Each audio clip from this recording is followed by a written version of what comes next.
tu vois.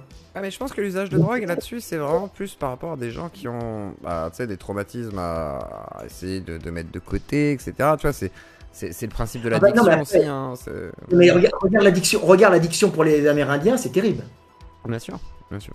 C'est une addiction. Mais... c'est une addiction.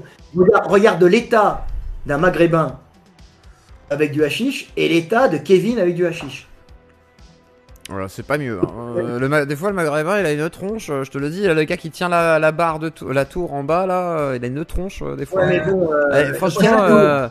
franchement, non, il tient la tour. Il y a Mokhtar, des fois, il est dans un état, ça sera pas du tout. Kevin, lui, dort. Il dort, mais vaut mieux dormir des fois, c'est quand même plus sain de dormir. Tu vois, quand t'es pas bien, vaut mieux dormir que d'être dans la rue. Le hashish en France, c'est un système économique. Je suis pas allé jusqu'au bout de l'explication la dernière fois. Vas-y. Ils savent, le gouvernement sait très bien que s'ils enlèvent. Et donc j'avais dit sur Twitter, moi je suis une idiote aussi, hein. Et donc je m'étais pris une grosse vague d'harcèlement là-dessus, et du coup ça m'avait un peu. Mais c'est comme tout, avant élection, tout le monde s'échauffe, et après bon, voilà quoi. D'accord. Et t'as pas l'impression que c'est monté plus haut que d'habitude? Alors après toi t'es jeune, donc oui c'est compliqué peut-être de comparer. Plus haut d'habitude par rapport à d'autres élections où tout le monde s'en foutait parce que voilà les gens étaient pas aussi politisés. Peut-être que les jeunes Twitter étaient peut-être plus politisés, je sais pas. Les dernières élections. J'ai l'impression que ça montait moins haut, on va dire. Le seul truc qui me cassait les couilles, en tout cas, les électeurs Zemmour et les électeurs LFI, qu'est-ce qui m'ont cassé les couilles sur mon chat? Insupportable, les deux, hein. À me spammer, à me dire de reconquête, LFI. Ah, les deux, hein. Les deux spammers. Mais à part, bon. On a vu les mêmes. Si tu peux demander à la Sainte, c'est quoi son jeu préféré sur la paix? Bon, c'est bon, j'ai compris. Vous connaissez l'histoire. Bref, donc Greg, on peut dire que c'est vrai que c'est un peu un acharné, quoi. Et voilà, raté. Oui, bon, bah merde. Oui, mais après, voilà, mais tout le monde sait de toute façon. Mais arrête, Victoire. Oui, non, je sais, non, mais arrêtez. Non, c'est Chicken Feed, voilà. Je rigole. Oh putain. Fais chier. Bon, bref. Donc, Greg. C'est un autre gars en vrai. Hein. Ça n'a rien à voir avec l'histoire d'un mec. C'est tout à fait autre chose. Il faut le connaître en réel, différent. Alors, je suis d'accord. Après, moi, j'ai jamais eu l'occasion de discuter avec Amalek. Après, moi, je suis ouvert à discuter avec lui. Pourquoi pas? Mais, comment dire? Tu sais que il est vachement entre l'interprétation de beaucoup de choses. Après, il est beaucoup sur la chasse anti-pédo. Moi, il était venu me voir sur l'affaire Rémi Daillet.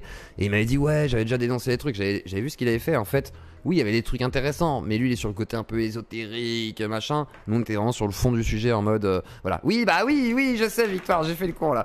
Oui, non, mais. Bref. Avant-hier, on a fait un live tout tranquillou. Vous étiez 500, 600. Et là, on annonce du 100. Regardez, vous êtes déjà 1000, ça n'a pas démarré. Grand merci à vous pour votre présence. Grand merci à vous pour votre engouement. Grand merci à vous pour votre soutien. N'hésitez pas à vous abonner, à liker, à subber, à primer, à partager sur les réseaux sociaux. Zdravo.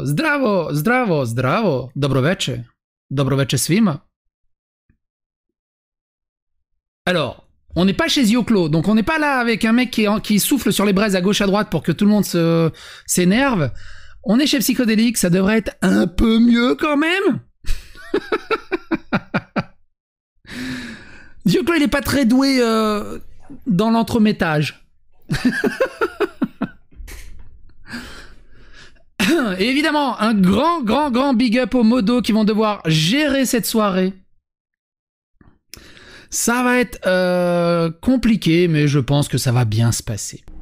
J'ai été vraiment saisi sur le plan émotionnel. Heureusement que Booba l'a pas invité sur scène, genre Divisio sur la scène, et là t'as tous les spots, et là il se fait comme ça, il s'écarte les bras, Divisio en mode merci Booba. Oui, ô peuple français, je suis venu vous défendre, moi, maître Divisio. Aujourd'hui, avec l'empereur, le duc, le Saint-Esprit. Amen. Écoutons maître Divisio et sa lumière divine qui nous explique en quoi Booba pourra sauver les enfants de notre éducation nationale. Hier soir, en ce que j'y ai trouvé un rythme qui est le rythme du boxeur, vraiment quelqu'un qui envoie des mots, il y a pam pam pam pam pam pam, il y a une espèce de rythme où d'ailleurs il y avait un article qui était... Il y a de la musique quoi, ouais. Paru qui s'appelait, je crois, Booba de Bergerac, qui était à peu près ça.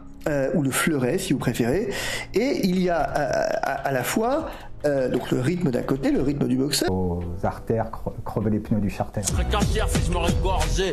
Frère, sortez les seringues de vos artères, crevez les pneus du charter.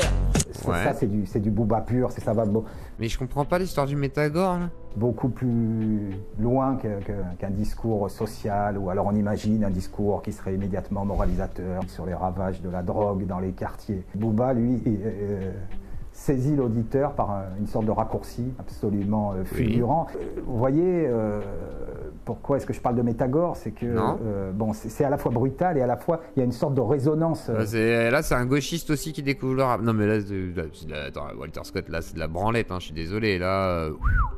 Enfin, y a rien. Non, mais y a même pas de rime violente, là. C'est enlève ta seringue de tes artères, d'où c'est violent. Arrêtez.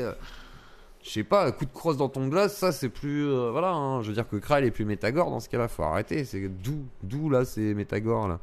Faut penser à ce que j'ai entendu ce matin à la radio que notre gouvernement m'a imposé les limitations. C'est ils ont un pays qui a eux.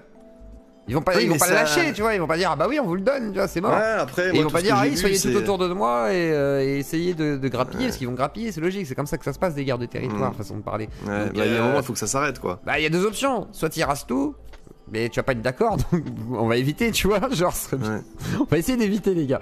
Mais par contre, il faudrait des accords en fait, c'est comme ça, c'est compliqué. Il y a Star Bifleur qui voulait justement... J'avoue, Abrège là, Mais ta gueule.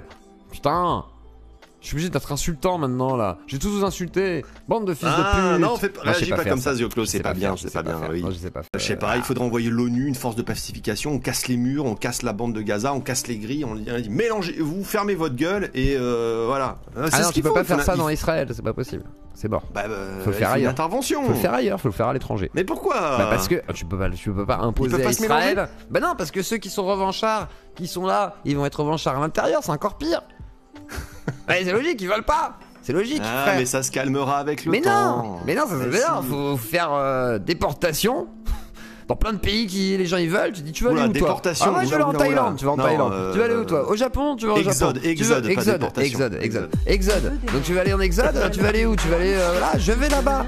J'ai une question pour les spécialistes. Est-ce que Bigard il fait encore des spectacles là dans les derniers mois? Il comptait baiser une pute dans un bar et puis il lui enfonça une seringue dans le cul parce que le vaccin c'est de la merde.